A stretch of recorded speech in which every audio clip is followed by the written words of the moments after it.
Nuestra etiqueta de hoy, tenemos a numeral elecciones sí, sanciones no. Sanciones no. Yo soy de lo que insisto que no se trata de sanciones, señores. A uno lo sancionan cuando uno transgrede una norma, cuando tú traspasas, digamos, los acuerdos, cuando tú transgredes, pues, cuando uno se porta mal, en pocas palabras, ¿ok? Es cuando a uno lo sancionan.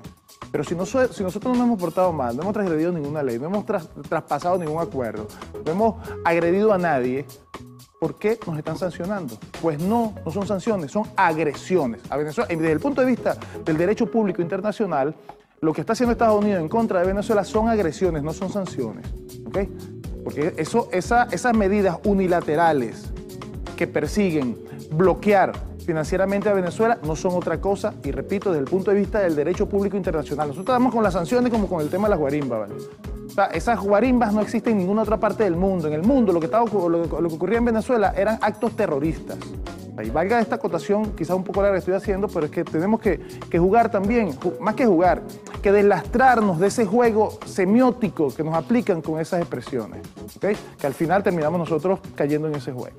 Hoy vamos a hablar de un tema que ya hemos hablado en otras oportunidades. Hemos hablado acerca de ese tema. Pero este tema tiene muchas aristas, ¿okay? Vamos a hablar de cómo se forman los precios. ¿Por qué nosotros insistimos en el tema de los precios? Como insistimos, como lo vemos todos los días en el metro, en la camioneta, en la casa, en el trabajo. Todos los días hablamos de eso. Pero la idea de esta serie de programas que tienen que ver con el tema del precio es que comprendamos a fondo cómo se forma el precio, cómo varía el precio, de manera que toda vez que nosotros comprendemos cómo funciona esa categoría económica, va a ser muy difícil que nos sigan engañando, va a ser muy difícil que nosotros sigamos repitiendo como loros algunas tesis o teorías económicas que no tienen otra razón que la de beneficiar a una clase determinada, ¿okay? A una clase no voy a decir burguesa, bueno, pues ya lo dije, a una clase burguesa determinada, ¿okay? En el perjuicio de la mayoría de los pobladores de este planeta. Una vez que entendamos, porque desde nuestra perspectiva, el tema del precio, o de hecho, el precio es un mecanismo y un canal a través del cual se distribuye la mayor riqueza del planeta. Por eso, para nosotros es tan importante que la comprendamos. En el transcurso del programa vamos a hablar cómo se forma el precio, cómo nace el precio y cómo varía el precio. Hemos tratado de tumbar esos mitos, el mito como el mito de la teoría monetarista de la inflación, que la liquidez influye indefectiblemente en el tema inflacionario. En Venezuela eso no ocurre. Eso no es verdad. Y yo, Juan Carlos Valdés, me atrevo a debatir con quien sea que eso, en términos reales, no es verdad. ¿Ok? En términos reales. Ok, seguimos. Elimpulso.com. Presidente Maduro. Los que aumenten precios basados en Dollar Today irán presos. ¿Ok? Eso lo queremos todos. Tirios y troyanos. O sea, quienes respaldamos con fuerza y con convicción el proceso histórico revolucionario que vive Venezuela y quienes no. O sea, quienes no. Yo he escuchado a muchísimos opositores decir o pedir, clamar por esto. Esperemos que así sea. Por cómo nace el precio, o sea, cuál es su precio original, de dónde deriva el precio original. Llamémoslo precio original o precio base o precio natural de la mercancía, de cualquier producto. Vamos a poner como ejemplo un celular. Yo, productor de celulares, ¿okay? ¿Cuáles son los componentes en cuanto a precio se refiere que debe tener o que tiene en principio este celular? Básicamente dos. El primero, costos de producción. Y los costos de producción a su vez se dividen en costos variables, costos fijos, en fin, pero ese no es el punto de hoy. Tiene costos de producción, lo que me cuesta a mí producirlo, la materia prima, los empleados, la energía que gasté, la infraestructura que debo mantener, en fin. Todo eso está implícito en el precio de este celular. Pero además está la ganancia del productor. Entonces pudiésemos decir que básicamente tiene dos componentes iniciales, costos de producción y ganancia. Perfecto. Así sale él al mercado. Luego, al salir de la fábrica, el que lo transporta hacia el expendio final, también que lo toma de la fábrica, lleva eso al mercado, una tienda, a un supermercado, y ya eso él le agrega a ese precio que salió de la fábrica, le va a agregar también sus costos de producción y su ganancia. Finalmente, el que se lo vende a usted, a la tienda donde usted va a comprarlo, hace lo mismo. Ese sería el precio final. Ya sabemos que el precio subió hasta allí con sentido, pues con mucho sentido, porque está la ganancia y el costo de producción del productor y de estos dos distribuidores, porque el que depende finalmente también es un distribuidor. Hasta ahí llegamos bien. ¿Por qué después de allí el precio sube o baja? ¿Por qué? ¿Conoce usted cómo se fijan los precios en Venezuela? Sí, a través de una institución del Estado que se llama la SUNDEP. Y ellos pues hacen todo cuanto se requiere para la regulación de los precios. Los precios los fija el monopolio económico que hay en Fedecámara, Corpoindustria y Comercio. Todo eso son instruidos por la guerra económica que tenemos aquí en la Asociación de Empresarios, los que están asociados en Fedecámara. Siempre ha sido así.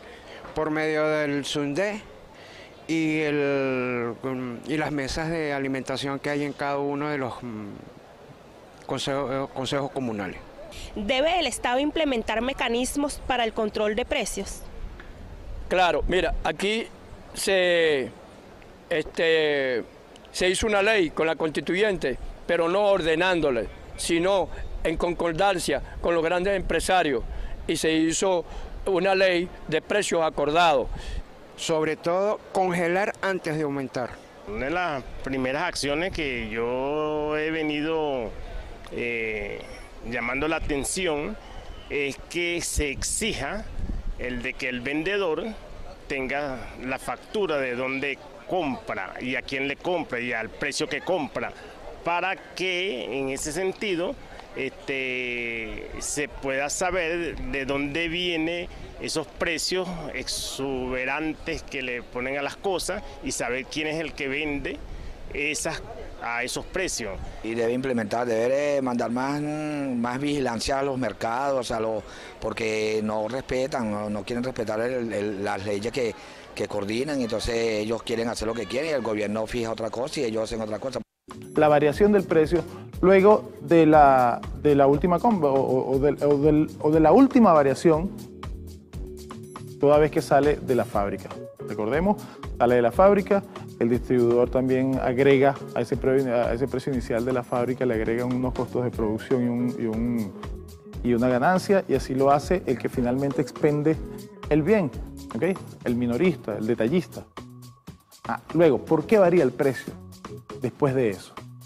Por dos razones. La primera, puede variar hacia la baja cuando hay una oferta importante de ese bien que usted está comprando, una oferta enorme, ¿okay? No solo la oferta, la cantidad del bien, porque podemos decir que hay muchos celulares en el mercado, pero si esos celulares los produce un solo empresario o una sola empresa, ¿verdad?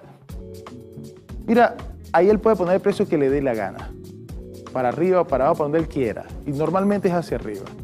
Pero cuando hay muchos bienes de muchos oferentes, de muchos empresarios, de muchos comerciantes, y ese bien, se distribuye ese bien en esa cantidad de productores, hay una cierta competencia, ¿ok?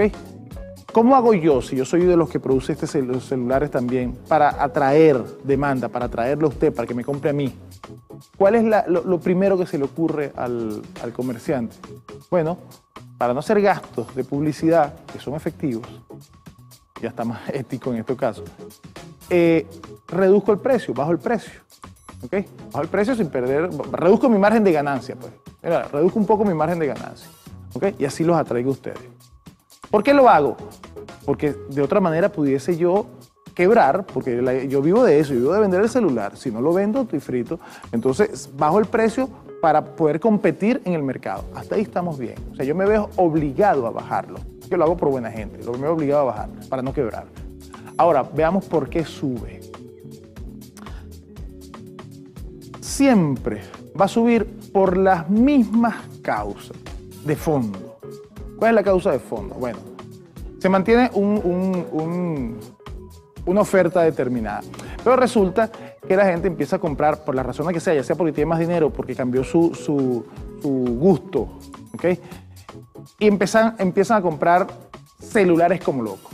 ¿Recuerdan cómo yo, productor, cuál es mi esperanza cuando yo produzco celulares? Bueno, venderlos y venderlos todos. Bueno, cuando hay una demanda bárbara, eso es lo que está ocurriendo. Estoy vendiendo todo, ¿ok? Cuando estoy vendiendo todo, se produce una escasez. Eso es clave, la palabra escasez. Se produce una escasez. Por las razones que sea, ya sea porque lo estoy vendiendo todo o porque reduzco la oferta. O sea, escondo los celulares o produzco menos. O sea, se produce una escasez. Se produce una escasez. Usted que siente que no puede vivir sin un celular, está dispuesto a pagar más por el celular que consiga. O sea, y al final yo me aprovecho de su necesidad. Esa es la verdad. Eso está bien.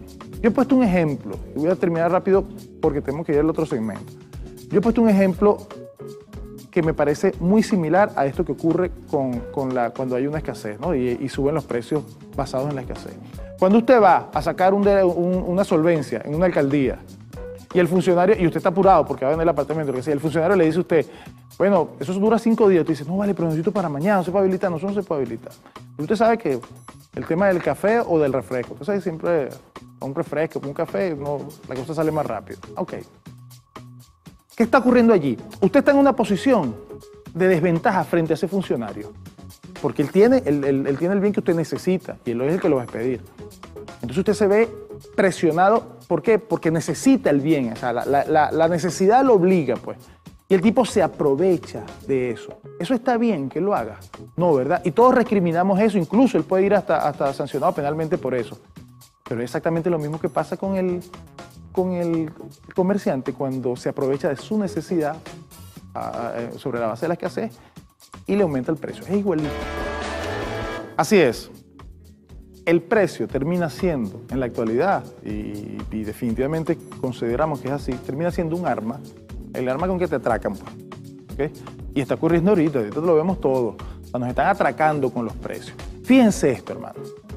Quienes critican la subida de precios, incluso quienes critican la subida de salarios, perdón, quienes critican que el gobierno de bonos y de alguna manera y busque la manera de incrementar el poder adquisitivo del venezolano. Y dicen, no, que eso es peor, que eso... Y salen unos tontos, por decirlo menos, porque esto no es hora para decir la expresión que me gustaría decir, a decir que incrementa más masa monetaria. Y eso va a elevar los precios. Déjense de sandeces. Déjense de sandeces. Porque pasa lo siguiente.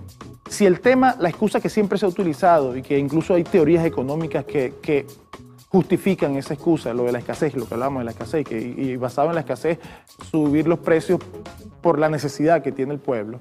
¿Okay? ¿Es que acaso la subida desmesurada de los precios que estamos viendo no genera una escasez? Porque igual es el mismo resultado. Que yo no lo pueda comprar porque no está, es el mismo resultado, incluso peor, que no lo pueda comprar porque es demasiado caro y escapa de mi capacidad adquisitiva. Eso es peor, porque eso es incluso humillante. ¿Okay? Para mí es importante que la gente lo pueda adquirir, que lo pueda adquirir la mayoría de la gente. Y si se produce una escasez porque mucha gente lo compró, bueno, el mayor estímulo para la producción es precisamente la demanda. ¿Ok? Ese sí es un estímulo, porque si nadie compra, si el producto está allí, pero nadie lo compra porque no tiene cómo comprarlo, no hay estímulo para seguir produciendo. ¿Para qué voy a seguir produciendo si ese producto se me queda frío ahí en los anaqueles? ¿Qué sentido tiene eso? Ah, no, está bien, vendo uno y gano lo que equivaldría a 10, 20 productos. Pero ahí está el producto frío. ¿Ves? Si nosotros creamos la legislación y la conciencia, porque parece mentira, sí, esto es un tema también de conciencia,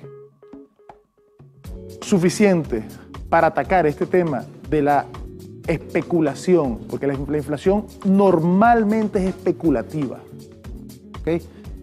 Créanlo que viviríamos en un mundo de abundancia para todos, porque en el planeta hay tanto alimentos como bienes para todos los que habitamos el planeta. No habría necesidad de que en el mundo hubiese hambre como lo existe en la actualidad. Según la FAO, hay alimento para casi 2 veces la población de la Tierra. Hay más de 1.000 millones de seres humanos en estado de hambre. Cada 30 segundos muere alguien de hambre.